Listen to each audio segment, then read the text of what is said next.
La première épître de Paul aux Corinthiens, chapitre 11. Soyez mes imitateurs comme je le suis moi-même de Christ. Je vous loue de ce que vous vous souvenez de moi à tous égards et de ce que vous retenez mes instructions telles que je vous les ai données. Je veux cependant que vous sachiez que Christ est le chef de tout homme, que l'homme est le chef de la femme et que Dieu est le chef de Christ. Tout homme qui prie ou qui prophétise, la tête couverte, déshonore son chef. Toute femme, au contraire, qui prie ou qui prophétise, la tête non voilée, déshonore son chef. C'est comme si elle était rasée. Car si une femme n'est pas voilée, qu'elle se coupe aussi les cheveux. Or, s'il est honteux pour une femme d'avoir les cheveux coupés ou d'être rasée, qu'elle se voile. L'homme ne doit pas se couvrir la tête, puisqu'il est l'image et la gloire de Dieu, tandis que la femme est la gloire de l'homme. En effet, l'homme n'a pas été tiré de la femme, mais la femme a été tirée de l'homme. Et l'homme n'a pas été créé à cause de la femme, mais la femme a été créée à cause de l'homme. C'est pourquoi la femme, à cause des anges, doit avoir sur la tête une marque de l'autorité dont elle dépend. Toutefois, dans le Seigneur, la femme n'est point sans homme, ni l'homme sans la femme.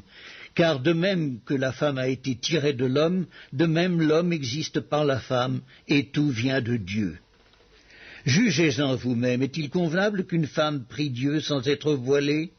La nature elle-même ne vous enseigne-t-elle pas que c'est une honte pour l'homme de porter de longs cheveux, mais que c'est une gloire pour la femme d'en porter, parce que la chevelure lui a été donnée comme voile ?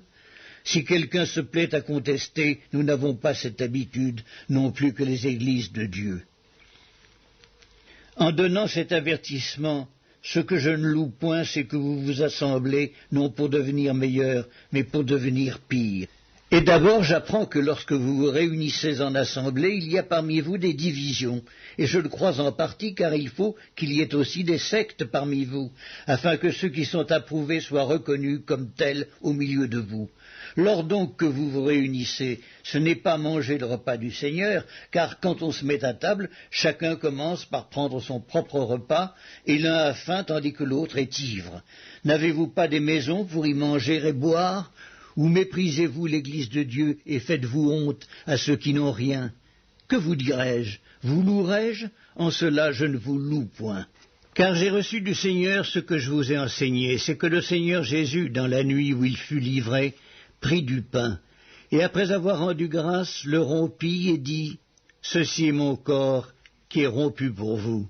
Faites ceci en mémoire de moi. » De même, après avoir soupé, il prit la coupe et dit, « Cette coupe est la nouvelle alliance en mon sang. Faites ceci en mémoire de moi, toutes les fois que vous en boirez. Car toutes les fois que vous mangez ce pain et que vous buvez cette coupe, vous annoncez la mort du Seigneur jusqu'à ce qu'il vienne.